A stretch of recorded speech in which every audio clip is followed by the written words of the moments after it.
Do you speak love?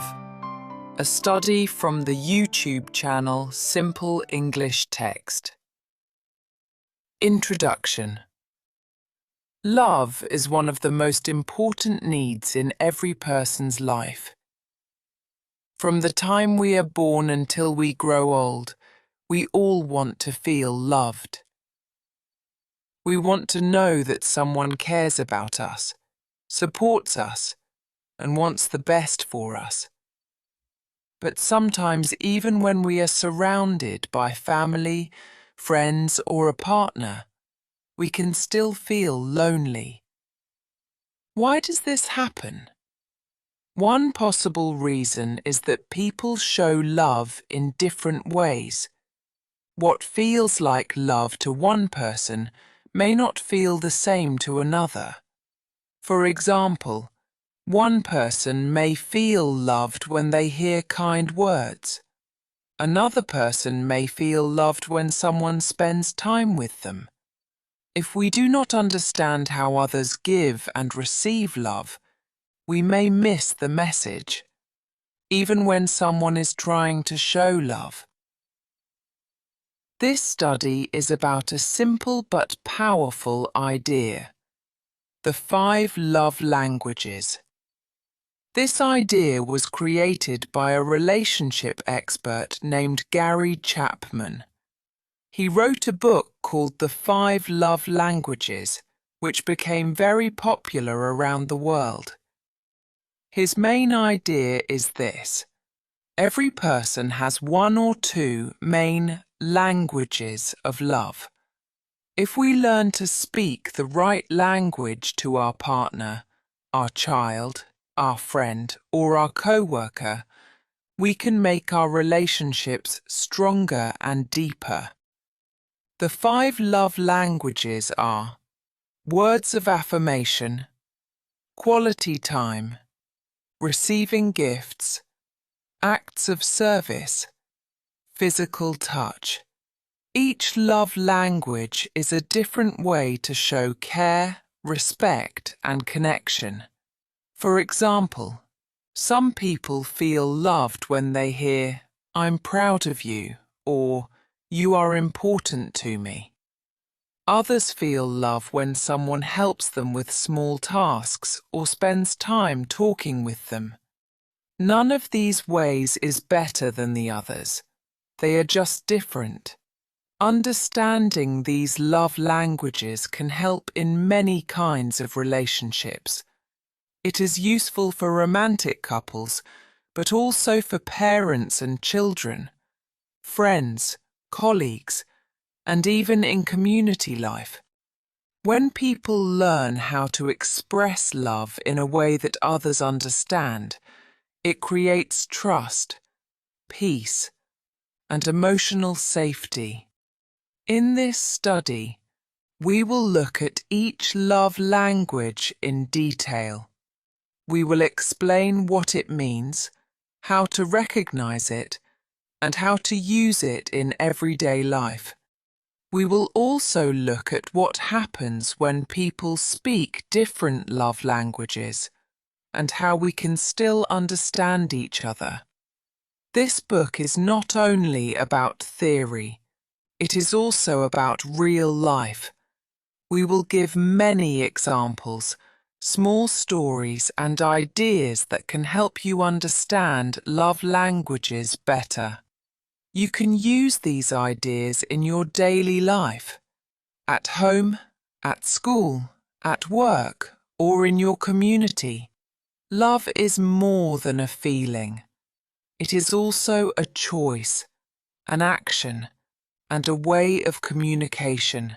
We may not always feel love, but we can always choose to show love in the way the other person understands best. This kind of love can build stronger families, happier friendships, and more peaceful workplaces. Even if we come from different cultures, speak different languages, or believe in different things, the need for love is universal. We all want to feel seen, valued, and accepted. The 5 love languages can help us do that.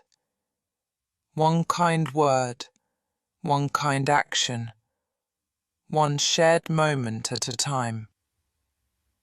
Let's begin this journey together and learn how to speak the language of love with open eyes, open hearts, and a desire to grow. Chapter 1. What are love languages? Love is something we all need, but sometimes we don't understand it the same way. Some people feel loved when they get a hug. Others feel loved when someone spends time with them. These differences can create confusion. A person may try to show love, but the other person does not feel it. This can lead to sadness, arguments, or distance in the relationship. Gary Chapman, an American counselor, studied this problem for many years. He talked to many couples and families who had the same problem. We love each other, but we don't feel close anymore. Chapman discovered something very important. People give and receive love in different ways. He called these ways the 5 love languages. A love language is the way a person best understands and feels love. It is like a real language. If someone speaks to you in a language you don't know, you will not understand them, even if they are saying something nice. The same is true in relationships. If we speak the wrong love language to someone, our love may not reach them. That is why learning about love languages is so helpful. It is like learning how to speak clearly to the hearts of people we care about. Each person usually has 1 or 2 main love languages. This means that they feel love most strongly in 1 or 2 ways. For example, some people feel loved when they hear kind words. Others feel loved when someone does something helpful for them. If we don't know our own love language, or the love language of people close to us, we can easily miss the chance to connect. We may think we are showing love, but the other person does not feel it. This can make relationships difficult or even painful. Let's look at an example. Anna brings small gifts to her friend Maria. She wants to show that she cares. But Maria says, "You never have time for me." Anna is confused. She thinks, "I give her gifts. Doesn't that show love?" The problem is that Anna's love language is receiving gifts, but Maria's love language is quality time. They are speaking different love languages, so their messages are not clear. Love languages are not only for couples. They are also useful for parents and children, friends, students and teachers, and even co-workers. When people learn to speak the right love language, they feel more connected and appreciated.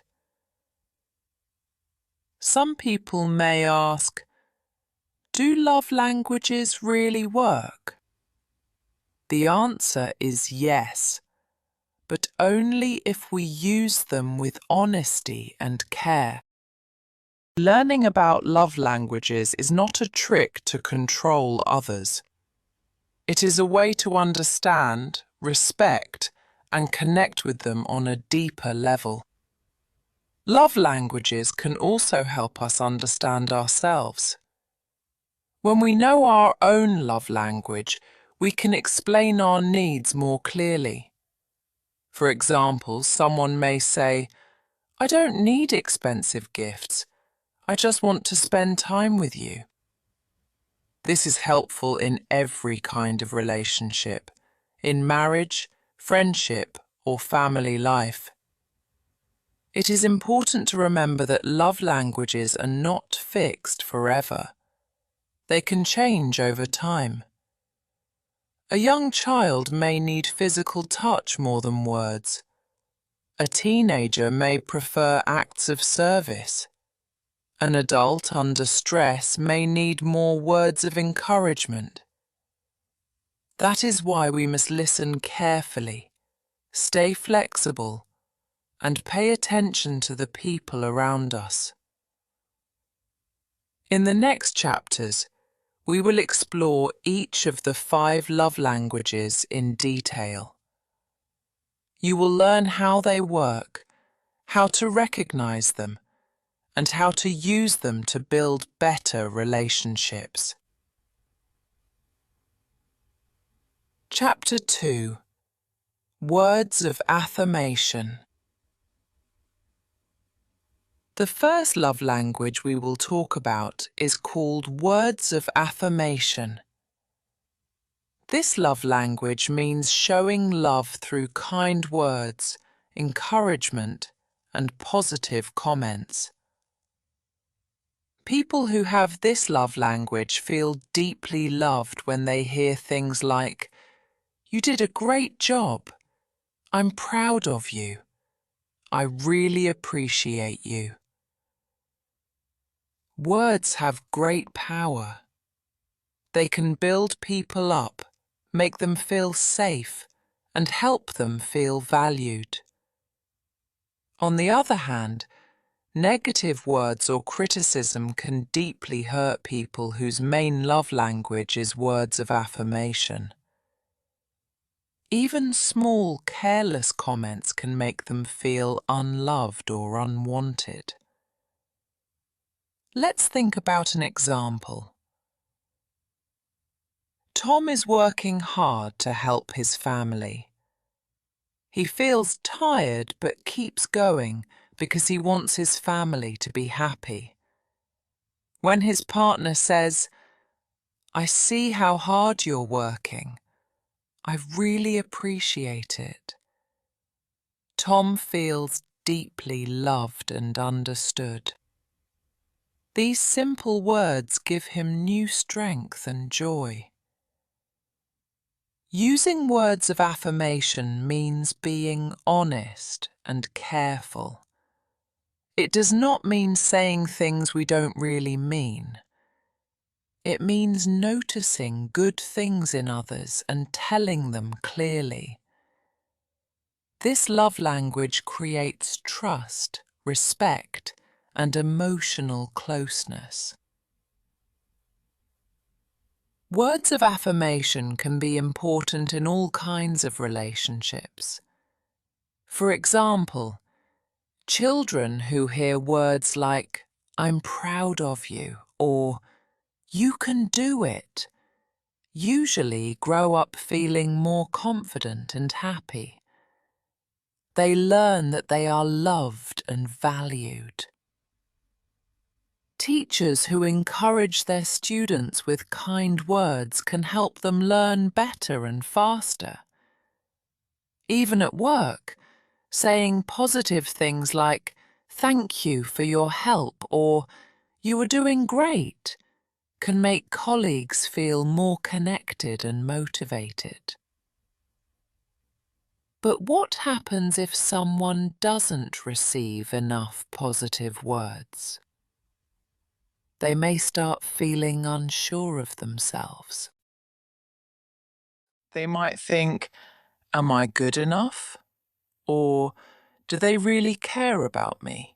Without regular words of affirmation, these people might feel unhappy or distant, even if others around them show love in other ways. Using this love language well means finding many ways to say positive things. It can be saying a quick compliment, writing a short note, sending a friendly message, or giving sincere praise in front of others. Remember, it is not about saying big or complicated words. It is about saying simple, clear and honest words that show love, respect and care. It's also important to understand that words of affirmation are not only about giving compliments. They can also include words of comfort and support. For example, when someone feels sad or worried, hearing words like, "I'm here for you," or "You are not alone," can mean a lot. It can help them feel safe and supported in difficult times. But how do we use words of affirmation if we don't usually talk much? Or what if our own love language is different? The answer is simple. Practice.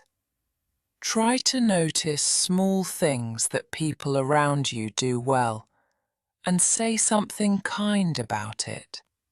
At first, it may feel strange or unnatural, but soon it will become easier and feel more comfortable. With practice, speaking words of affirmation can become a natural part of how you communicate. Remember, this love language is about honesty and kindness. It should never feel fake or forced. The best words of affirmation come from the heart and truly reflect your feelings. In the next chapter, we will talk about another love language called quality time. This love language is about showing love by spending meaningful time together. Let's learn more. Chapter 3. Quality time. The second love language we will discuss is called quality time. This language is about showing love by spending time together. But it is not just about being in the same place at the same time. Quality time means giving someone your full attention, without distractions like phones, TV, or other things. People who speak this love language feel deeply loved when someone chooses to spend time only with them. For example, they enjoy long talks about their day or their feelings, doing activities together, like cooking, walking, or playing games, sitting quietly together and just being close. Quality time helps people feel connected and important. It says clearly, "You matter to me. I enjoy being with you." Let's look at an example. Lisa and her daughter Emma both have busy days. Lisa works and Emma goes to school. They don't always have much time together. But every evening, Lisa makes sure they spend at least 20 minutes talking. During this time, Lisa turns off her phone and listens carefully to Emma's stories about school. This small habit helps Emma feel loved, seen, and important. Quality time doesn't always mean a lot of time. Even a short period of focused attention can make a big difference. Quality time can look different for different people. Some enjoy talking, others prefer doing something together.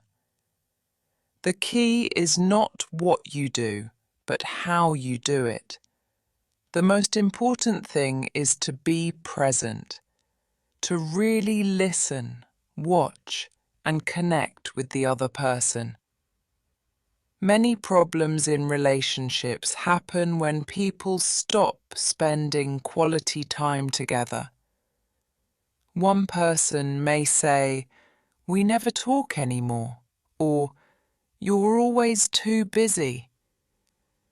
These are signs that someone's love tank is empty. They're not asking for expensive gifts or big words. They just want your time and attention. This love language is important in families, friendships, and even at work. A parent who plays with a child, a friend who listens without interrupting, or a team leader who checks in with a co-worker. These are all ways to show love through quality time. Here are some simple ways to give quality time. Eat a meal together without screens. Take a walk and talk. Ask open questions and listen. Make eye contact and respond with care. One danger in today's world is distraction. We live in a busy time. Phones, work, social media, and stress can take our attention away from the people we love.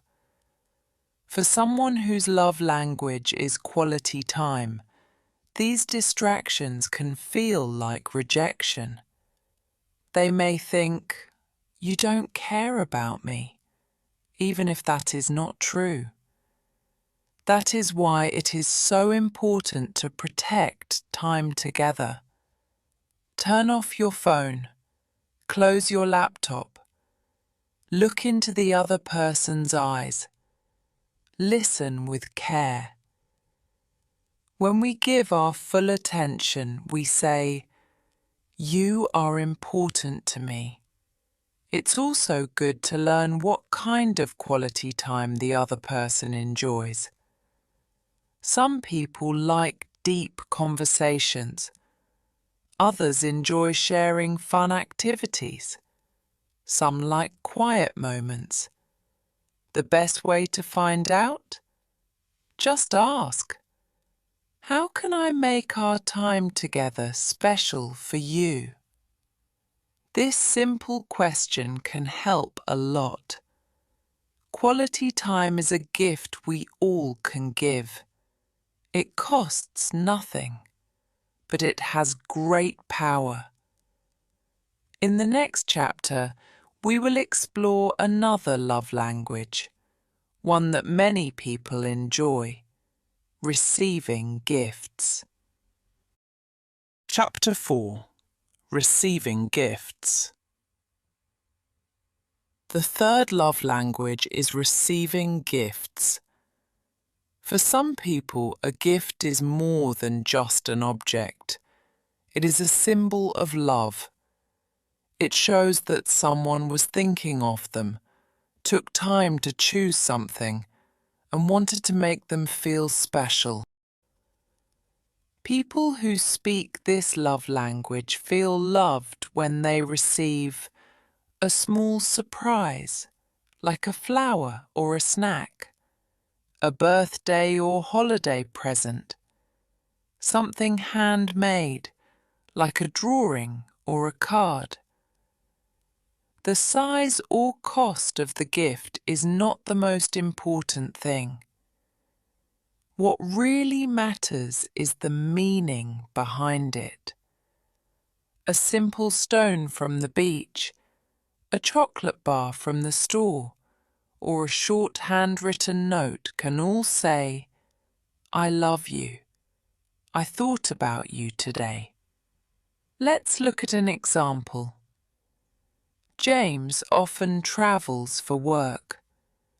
When he comes home, he brings his son a small souvenir, sometimes a pencil, sometimes a local snack. His son smiles and says, "You remembered me." That little gift helps his son feel close to him, even after days apart. Giving gifts is one way to make love visible. It is like saying, "I love you," without words. People with this love language do not need expensive things. In fact, they may feel uncomfortable with very big or costly gifts. What they truly want is to feel remembered, noticed, and valued. A gift tells them, "You were in my heart, even when we were apart." It is also important to give gifts that match the person. A good gift shows that you know the person's likes and interests. For example, a book from their favourite author, a snack they always enjoy, a photo in a frame of a shared memory. The act of giving is more than just the object. It includes the effort, the timing, and even the presentation. Some people enjoy wrapping gifts with care. Others like to give the gift at a special moment, like after a long day or during a quiet dinner. But what if you are not good at buying gifts? Don't worry, you can learn. Start small. Watch what makes the other person happy. Notice what they talk about. Listen for clues.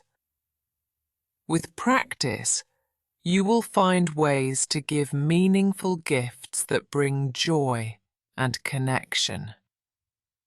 Sometimes people think that receiving gifts is a materialistic love language, but that is not true. It is not about money. It is about emotional meaning. A gift is a symbol, like a handshake or a smile. For some people, this symbol speaks directly to their heart. It is also helpful to remember that gifts can be given in different ways. Here are a few ideas. Bring a cup of tea to someone after a long day. Leave a kind note in someone's bag or lunchbox.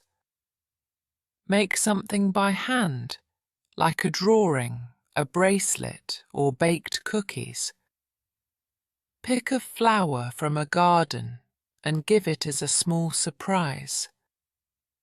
The key is thoughtfulness. A gift says, "I know you. I care about you. You are important to me."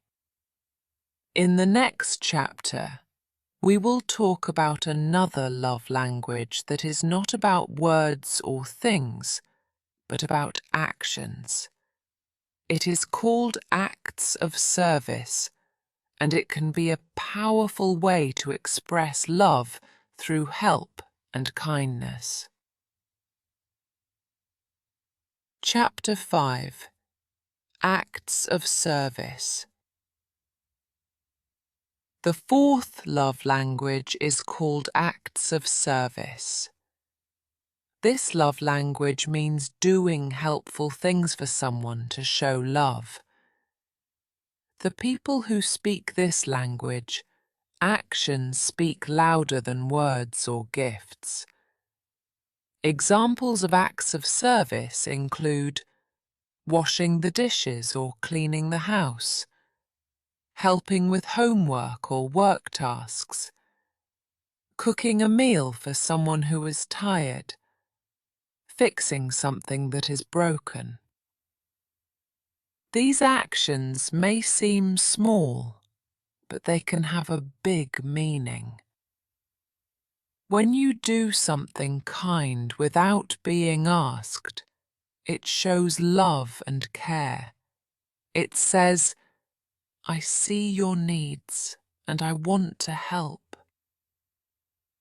Let's look at an example. Maria has a busy day at work. When she comes home, her partner has already prepared dinner. He also watered the plants and cleaned the kitchen. Maria feels loved, not because of words or gifts, but because someone helped her when she needed it. For people whose love language is acts of service, help is love. When you do something for them, they feel seen. Acts of service can happen in many types of relationships. A parent helps a child get ready for school. A friend offers to carry a heavy bag. A co-worker helps finish a task before a deadline. These small actions can create trust and stronger connections. But it is also important to do these acts with love, not with anger or pressure. If we help someone but complain the whole time, the action loses its meaning. True acts of service come from the heart. They are done freely, not just because we have to. Sometimes, people feel tired or taken for granted when they do too much for others without receiving love in return. That's why it's important to talk about needs and listen to each other. Love should go both ways. We give, and we also receive. Here are a few ideas for showing love through acts of service. Ask, "What can I do to make your day easier?" Do something helpful before the other person asks. Notice the small things that need to be done and do them. Help with everyday tasks, not just big events. Acts of service are also a great way to teach love to children. When a parent helps a child kindly and with patience, the child learns how to help others too. In friendships, helping someone in need can create deep respect and trust. In romantic relationships, small acts of kindness, like making coffee, fixing something, or running an errand, can keep love alive. This love language also reminds us that love is not just a feeling. It is something we do. When we choose to help someone, even when we are tired or busy, we are saying, "You matter to me." But we must also be careful not to do everything alone. People who speak this love language often give a lot to others. They need to hear that their work is seen and appreciated. Saying, "Thank you for all you do," can be a powerful way to give love in return. In the next chapter, we will look at the fifth and final love language, physical touch. This language is about connection through contact, and it is more than just hugs.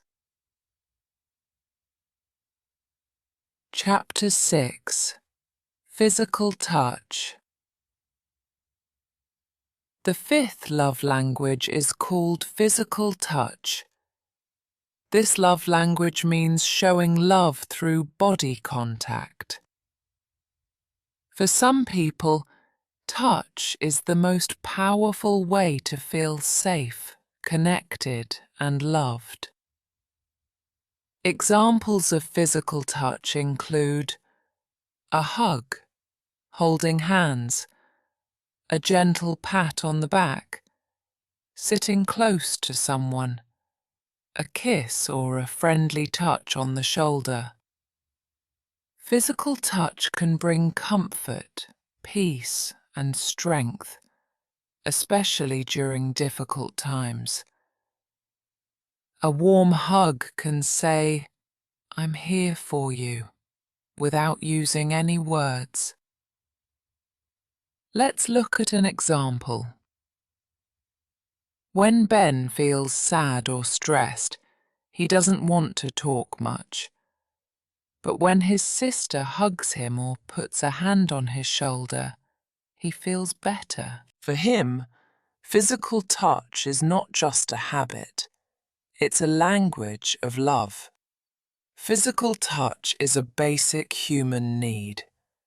Babies who are held often grow stronger and feel more secure. Older people also feel comforted by gentle touch. In every stage of life, safe and caring touch can bring a sense of connection and peace. However, not everyone feels the same way about touch. Some people enjoy it often. Others prefer more space. Personal history, culture, or past experiences can change how someone feels about being touched. That's why it's important to ask for permission and respect boundaries.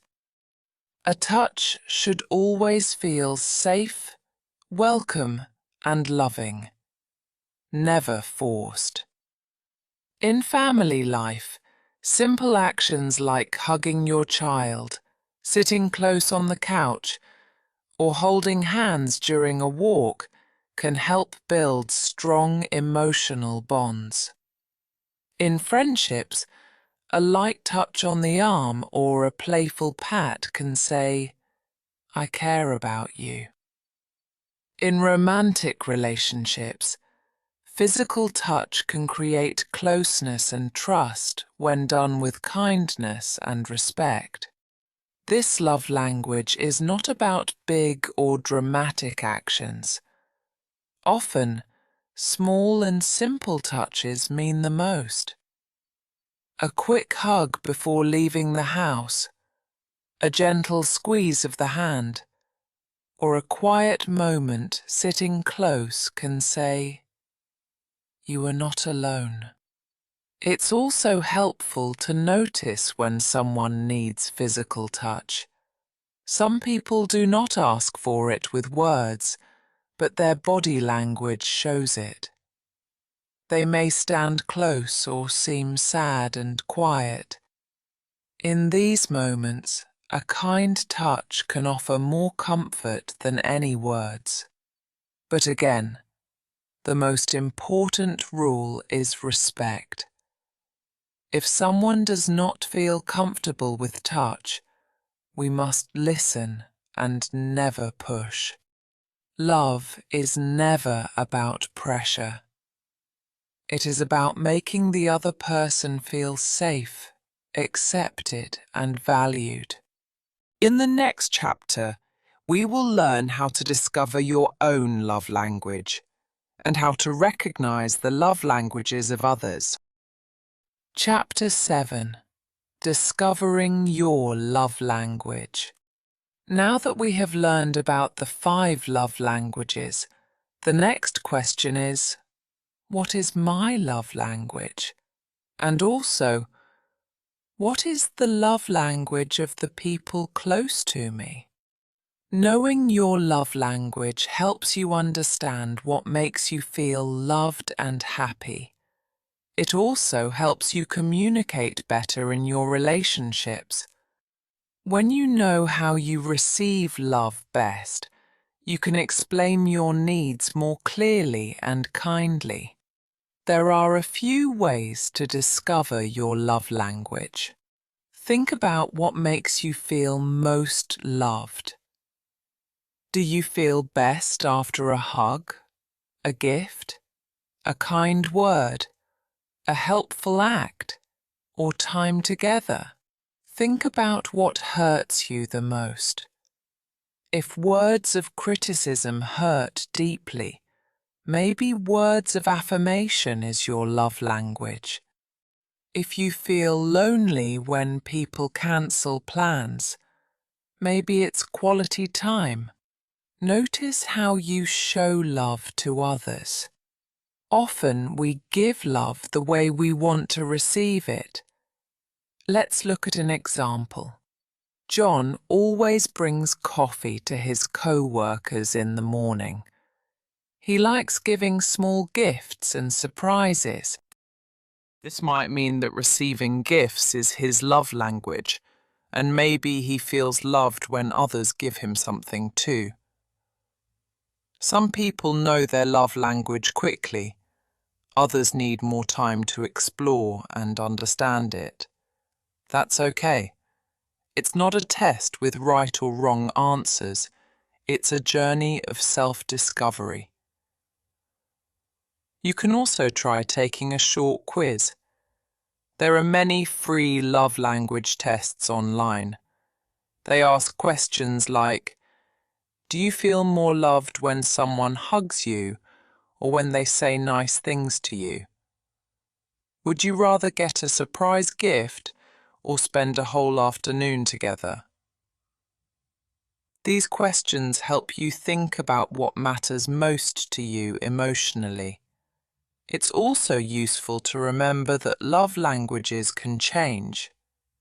A new job, moving to a new place, becoming a parent, or facing stress can all affect how we feel love. For example, someone who usually likes touch may need more words of encouragement during a hard time. That's why it's important to check in with yourself and the people around you. Here's a simple tip. Ask your loved ones, what makes you feel loved? You might be surprised by the answer. Understanding love languages is not just about getting love. It is also about giving love in the way others understand. When you learn someone's love language, you can show love more clearly and effectively. For example, if your partner values quality time, put away your phone and give full attention during dinner. If your child's love language is physical touch, a good morning hug might start their day with joy. If your friend's language is acts of service, helping them with a task might mean more than saying "I care." This knowledge helps build stronger, healthier, and more loving relationships. It teaches us to listen better, notice small things, and care more deeply. In the next chapter, we will look at how to manage relationships where people speak different love languages, and how to make those relationships work with understanding and patience. Chapter 8. When love languages are different. What happens when two people love each other but speak different love languages? This is very common. In many families, couples, or friendships, people do not share the same way of giving or receiving love. One person may need hugs. The other prefers kind words. One feels love through gifts and the other through time together. These differences do not mean the relationship is weak. but they can create misunderstandings. One person may say, "I do so much for you," but the other person still feels unloved. Why? Because they speak different love languages. Let's look at an example. Sarah cleans the house, cooks meals, and helps with everything. Her love language is acts of service. Her partner, Alex, wants more hugs and kind words. His love language is physical touch and words of affirmation. Sarah thinks she is showing love. Alex thinks he is not loved enough. Both feel tired. Both feel confused. The problem is not a lack of love. The problem is a lack of communication in the right language. The good news is that love languages can be learned, just like real languages. If your partner, child, or friend has a different love language, you can still show love in a way they understand. It takes time, attention, and practice, but it works. Here are a few helpful steps. Learn their love language. Ask them what makes them feel loved. Listen to their answers. Try small actions. You don't need to change everything. Start with simple things. A kind word, a short note, a hug, or a little gift. Be patient. You may not feel comfortable at first, but your efforts will speak loudly to the other person. Talk about your own needs.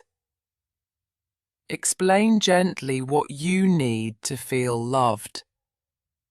Example: I feel close to you when we spend time together. Love is a two-way street. It works best when both people try to learn each other's language.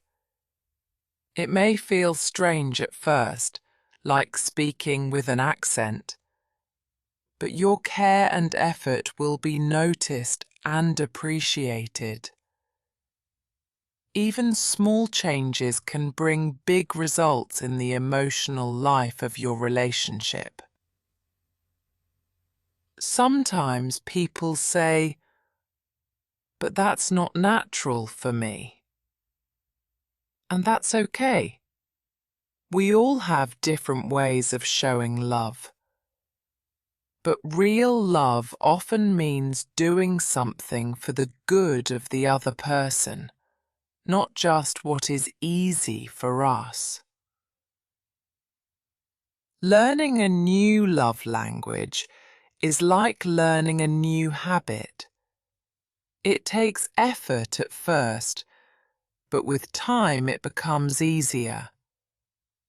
And when you see the other person smile, relax, or feel safe, you know it was worth it. Remember, love is not just about what you give. It's about how the other person receives it. Different love languages are not a problem. They are an opportunity to grow. By learning each other's languages, we build stronger connections, more peace, and greater joy in our relationships. At home, at school, at work, and in everyday life. In the next chapter, we will explore how love languages can be used in family relationships, between parents and children, siblings, and extended family. Chapter 9. Love Languages in Family Life. Love languages are not just for couples. They are also very important in families, between parents and children, brothers and sisters, and other close relatives. When family members learn to speak each other's love language, the home becomes a place of safety, trust, and joy. Children, like adults, have their own love languages.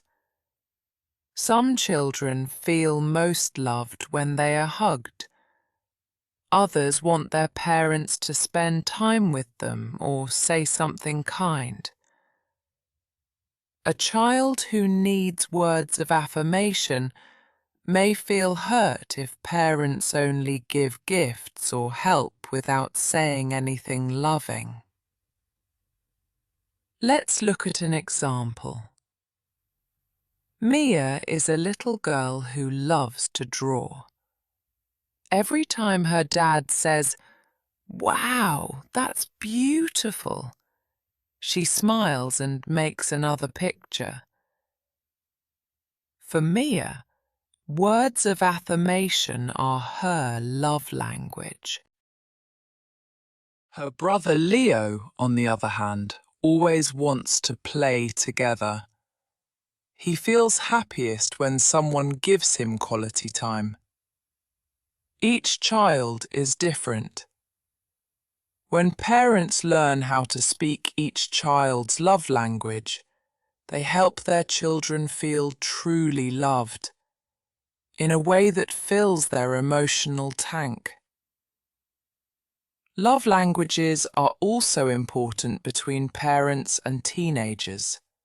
As children grow, their needs and love languages can change. A teenager may not want hugs like before, but they may still need acts of service, like help with school projects or getting a ride to practice. They may not say it, but they notice when someone takes time to help. In family life, it is easy to assume that everyone feels love the same way. But misunderstandings happen when love is given in one language and expected in another. For example, a mother may cook meals and clean the house every day, showing love through service. But her child may say, "You never spend time with me." The mother may feel hurt and the child may feel lonely, even though both of them care deeply. Here are a few tips for using love languages at home. Watch how your family members act. It gives clues about their love language. Ask questions like, "What makes you feel most loved?" Try using each love language and see how they respond. Talk openly and kindly about your needs. Love languages can also help improve relationships between siblings or between adult family members. Sometimes people grow apart or argue because they don't understand each other's way of giving or receiving love. For example, two sisters may love each other, but one feels hurt because the other never says, "I love you." Maybe that sister shows love by giving gifts or doing small favors, not by using words.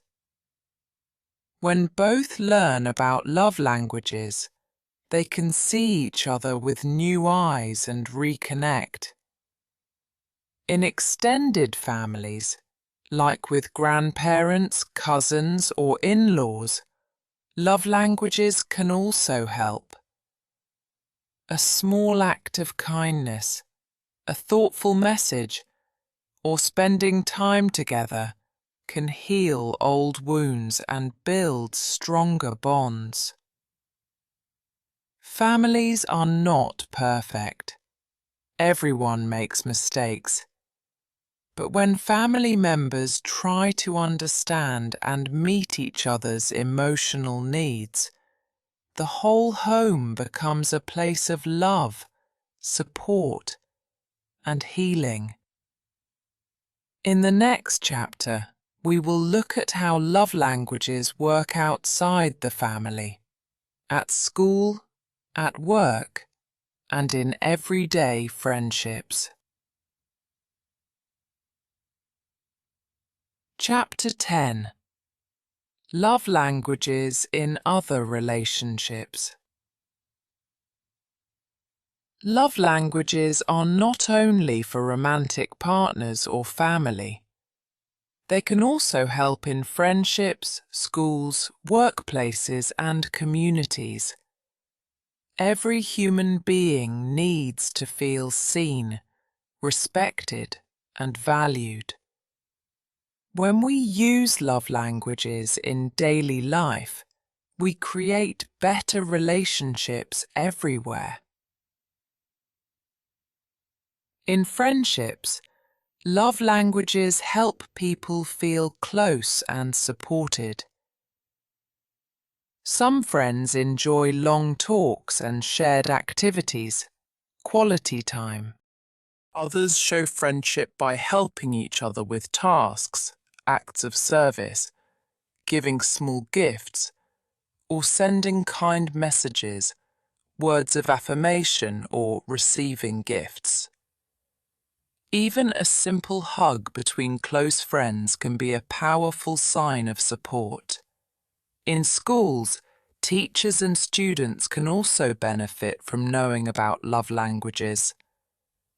Some students need kind words to feel confident. Others learn better when they feel connected through time and care. A teacher who notices a student's emotional needs can make a big difference, not just in learning, but in that student's life. Let's look at an example. Mr. Lee is a maths teacher. He always starts class by greeting each student by name and giving one positive comment. His students say they feel safe and motivated. Mr. Lee may not know about love languages, but he is using them, especially words of affirmation, to build strong relationships in the classroom. In the workplace, love languages are not called love, but the same emotional needs still exist.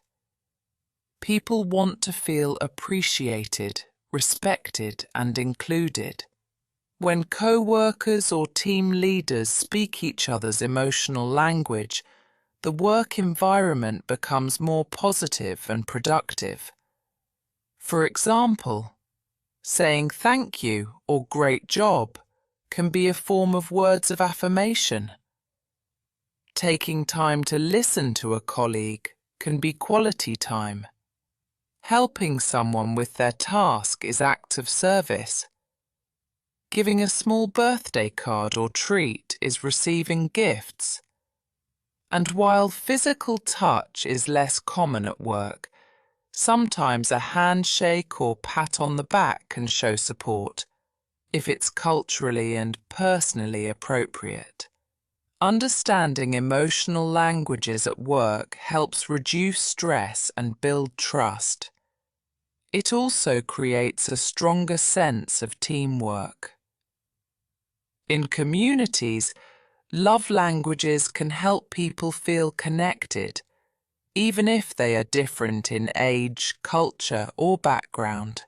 Volunteering, helping neighbours, sharing a kind word, or simply spending time together can all speak love, without needing to use the word itself. The 5 love languages help us understand a simple truth. Everyone wants to feel loved. not just in romantic or family relationships, but in all parts of life. When we take time to learn how people feel love, we create more kindness, peace, and understanding in the world around us.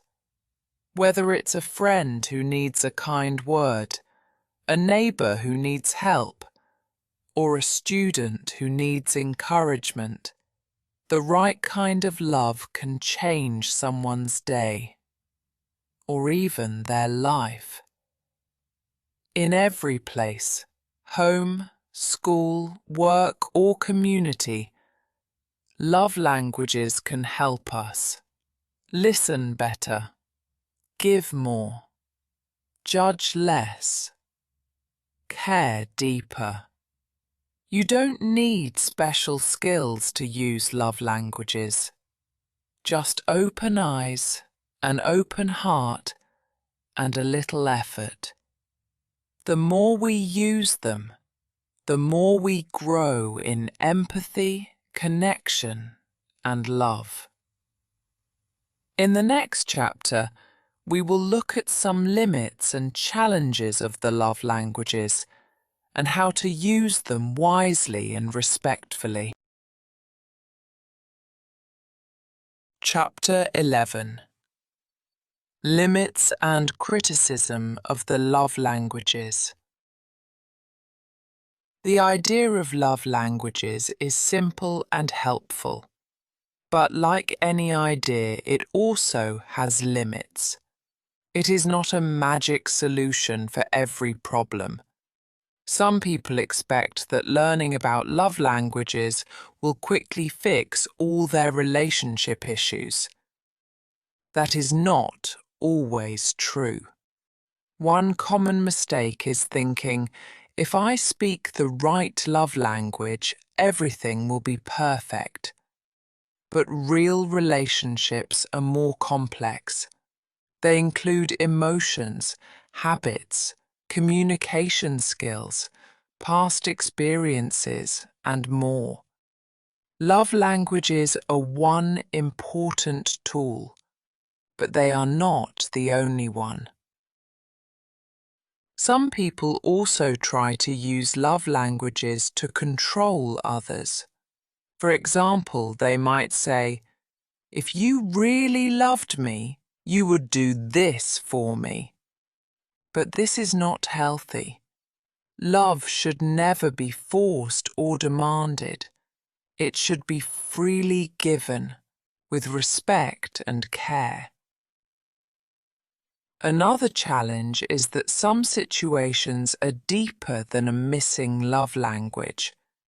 For example, if there is abuse, addiction, or serious conflict in a relationship, love languages alone will not solve the problem. In such cases, people may need help from a counselor, therapist, or trusted support. Another important point is that not everyone fits perfectly into one love language. Some people may feel loved in different ways, depending on their mood, stage of life, or situation. That's normal. Human emotions are not always simple. It's okay if you don't feel 100% sure about your main love language. Also, culture can play a role. In some cultures, physical touch is common. In others, it is more private. In some places, people express love through food or shared activities. This doesn't mean the love languages are wrong. It just means we should use them with understanding and flexibility. Some psychologists also say that the love languages focus too much on individual needs and not enough on mutual responsibility. They remind us that love is not only about how I feel loved, but also about how I give love. even when it is not easy. This view helps us remember that love is more than comfort. It also involves patience, forgiveness, effort, growth. Using love languages well means being open, respectful, and willing to learn, not just expecting others to meet our needs. Love languages are a tool, not a rule. They can guide us, but they should not limit us. Some people may worry, what if I don't know someone's love language? The answer is simple. Just start with kindness, attention, and respect. These are universal signs of love. You don't need to become an expert. You just need to be willing to learn, to ask, to observe, and to try. And when people see that you are trying, they usually respond with warmth and understanding. It's also good to check in with others from time to time. Ask questions like, what helps you feel supported? How can I show you care this week? What do you need most right now? These questions are simple but powerful. They open the door to deeper connection, even if you don't always get it right. In the final chapter, we will look at practical ways to use the love languages every day so that love becomes more than a theory. It becomes a way of life. Living the love languages every day. Love is not just a feeling. It is a daily choice. When we wake up in the morning, we can choose to be kind, helpful, patient, and caring. We can choose to speak the love language of the people around us, even if it's not our natural way. You don't need big moments or perfect words. Small daily actions are often the most powerful. Here are some simple ideas for each love language. Words of affirmation. Say thank you for something small. Send a short message to say you care. Give a compliment. You did well today. Quality time. Have a screen-free meal together. Go for a short walk and talk. Play a game or do a shared hobby. Receiving gifts. Bring a small snack or souvenir. Write a note and leave it as a surprise. Give something that shows you listened. Acts of service. Do a task before someone asks. Help with something they don't enjoy doing. Ask, how can I make your day easier? Physical touch. Offer a hug when someone is sad. Sit close while watching a movie. Give a gentle pat or touch on the arm. Using love languages every day does not mean being perfect. It simply means being present, paying attention, and showing care in ways that others understand. Some days you will feel strong. Other days you may feel tired or distracted. That's okay. What matters is the choice to keep trying. Here are a few more tips for using love languages in daily life. Start small. One kind word, one small gift, or 1 minute of attention can make a big difference. Be consistent. Love is not just for special days. It grows with regular care. Be creative. You don't need money or special tools, just a little imagination and heart. Ask and listen. People will often tell you what they need if you take time to hear them.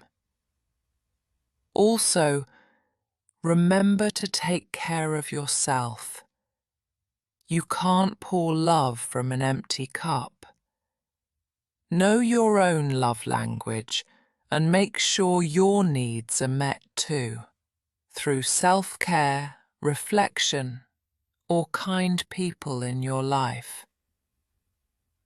Love grows in small, daily choices. It is a habit, a lifestyle, and a journey. When we speak the love language of others, we are saying something powerful. I see you. I hear you. You matter to me. That message can heal wounds, build trust, and bring people closer. It can make families stronger, workplaces kinder, and friendships deeper. The 5 love languages give us a way to turn love into action, every day, in small and beautiful ways. You don't have to do everything perfectly. You just need to try, with honesty, with care, and with love. Step by step, word by word, touch by touch, you can create relationships that are full of life, peace, and connection. Let this be your invitation to speak love, to live love, to grow in love, one language at a time. End of the study. Congratulations! You've just completed a full study on the 5 love languages, written in clear and simple English, B1 level, ready to be read, translated or adapted for learners and readers around the world.